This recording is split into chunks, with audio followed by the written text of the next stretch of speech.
वीर राणा सांगा भारत देश का गौरव थे। इनके खौफ का असर यहां तक था कि कोई भी विश्व में इनसे युद्ध करना नहीं चाहता था। मुगल बादशाह बाबर भी उनके सामने कांपता था।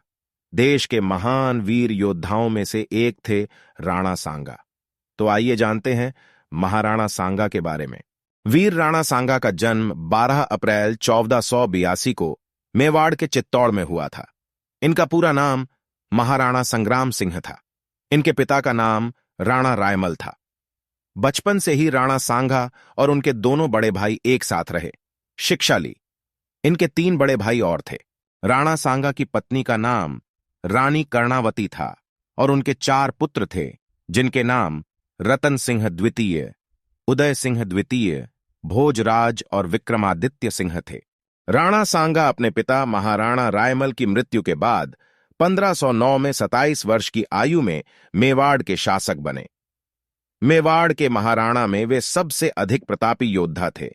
इनके शासक रहते किसी की हिम्मत नहीं थी कि कोई आसानी से आक्रमण कर कब्जा जमा ले। महाराणा सांगा ने सिकंदर लोदी के समय ही दिल्ली के अधीनस्थ इलाकों पर अधिकार करना शुरू कर दिया था, किंतु अपने राज्य की निर्बलता के कारण वह महाराणा सांगा के साथ संघर्ष के लिए तैयार नहीं हो सका। सिकंदर लोदी के उत्तराधिकारी इब्राहिम लोदी ने 1517 में मेवाड़ पर आक्रमण कर दिया था। खातौली नामक स्थान पर दोनों पक्षों के बीच युद्ध हुआ, जिसमें महाराणा सांगा की विजय हुई। इस युद्ध में तलवार से सांगा का बायां हाथ कट गया था और घुटने पर तीर लगने से वह हमेशा के लिए लंगड़े हो गए थे। सन 1519 में सुल्तान महमूद मेदिनी राय पर आक्रमण के लिए रवाना हुआ था। इस बात की खबर लगते ही सांगा भी एक बड़ी सेना के साथ गागरोन पहुंच गए। यहां हुई लड़ाई में सुल्तान की बुरी तरह से पराजय हुई। सुल्तान का पुत्र आसफ खां इस युद्ध में मारा गया तथा वह स्वयं घायल हुआ। महाराणा सांगा सुल्तान को अपने साथ चित्तौड़ ले गए, जहां सांगा ने उसे 3 माह कैद में रखा था।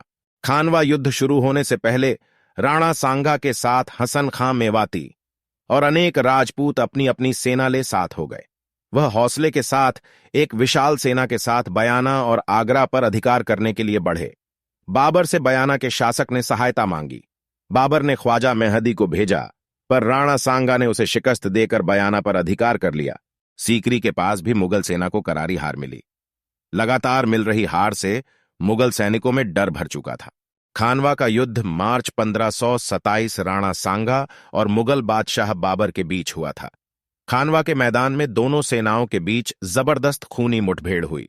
बाबर 2 लाख मुगल सैनिक थे और ऐसा कहा जाता है कि राणा सांगा के पास भी बाबर जितनी सेना थी। राणा सांगा की सेना के पास वीरता का भंडार था और वे बिल्कुल घमासानी से लड़े, पर बाबर के पास गोला बारूद का बड़ा जकीरा था। युद्ध में बाबर ने सांगा की सेना के लोदी सेनापति को लालच दिया तो वो सांगा को धोखा देकर सेना सहित बाबर से जा मिला। लड़ते हुए राणा सांगा की एक आंख में तीर भी लगा था, लेकिन उन्होंने इसकी परवाह नहीं की और युद्ध में डटे रहे। इस युद्ध में उन्हें कुल 80 घाव आए थे। उनकी लड़ाई में दिखी वीरता से बाबर के होश उड़ गए थे। ऐसा कहा जाता है सांगा का सर धड़ से अलग होते हुए भी उनका धड़ लड़ता रहा।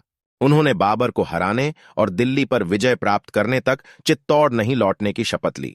महाराणा सांगा का देहांत जनवरी 1528 में कालपी में हुआ था। तो ऐसे थे हमारे वीर योद्धा श्री महाराणा सांगा।